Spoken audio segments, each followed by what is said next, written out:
Good morning. Well, my gap year has come to an end. I feel able to actually do a vlog because when I smile, there's no gap in my teeth.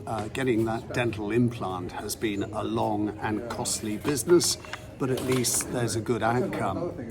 For those who don't know, I'm sitting outside the Crescent restaurant in Margaret's Buildings, which is a little shopping area just off Brock Street. Brock Street, of course, linking the Woods Circus with the Royal Crescent.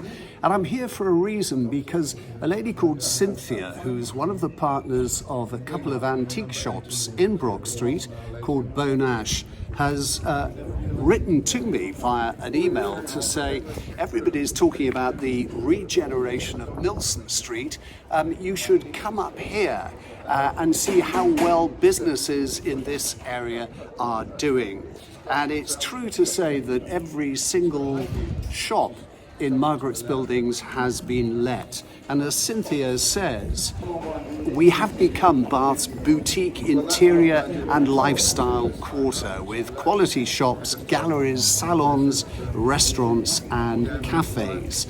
And she says on the last Wednesday of every month, some units open late until 7 p.m. for your shopping convenience.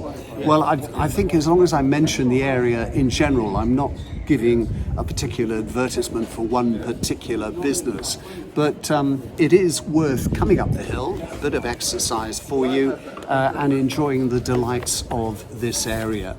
Now, while I'm here, can I just mention that I've had an email from June Ward, and June says how much she enjoys and appreciates the museum, both, she says, for its stories and its photographs. She wants me to pass a message on to Rob Coles. Those of you who follow me will know Rob is the man who likes steam trains and takes some amazing pictures to her. Now, June says her life has been punctuated by great trains. She said as a child, we always went on holiday on the EAR&L sleeper from Nairobi to Mombasa, which she said set the scene for all rail travels for the rest of her life, from the Blue Train in South Africa to the Garn in Australia.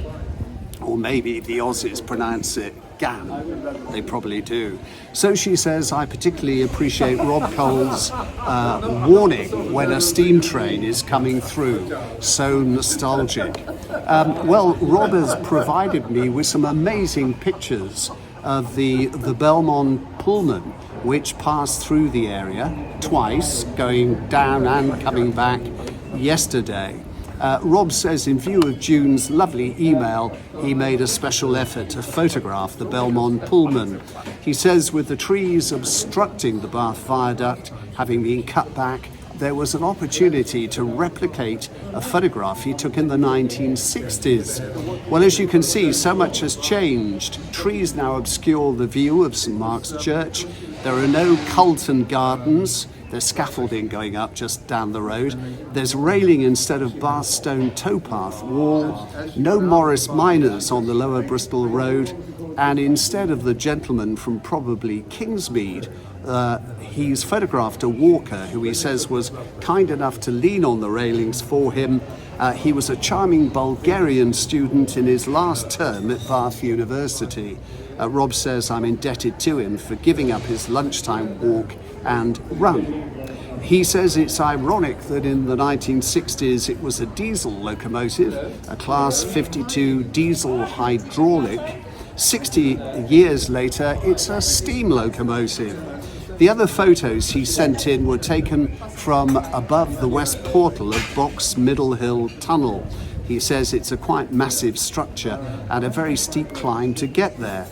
He passed two emus, or maybe they were ostrich, a splendid skew underbridge, and a steamroller in a hedge. Rob says it was even worse sliding back down and certainly not recommended. Rob thought June Ward would like to see the photographs, and I've decided that June can see them, and so can all of you who follow me. The last thing I want to mention in this vlog, because it came as a bit of a surprise to me, when I came into town today, was looking up Westgate Street and seeing that Bill's restaurant was sporting the Union flag. Not just a little one fluttering in the window, the whole of the restaurant facade has been painted red, white and blue. Now, I don't know whether every Bill's throughout the kingdom is sporting the Union colours, but the Bill's in Bath certainly is. I'll try and find out later whether the deal with the local authority, bearing in mind this is a World Heritage City, not once but twice, is that after the Platinum Jubilee, Bill's repaints the facade. I will try and find out for you. In the meantime, I'll be very pleased and interested to hear your views on the subject.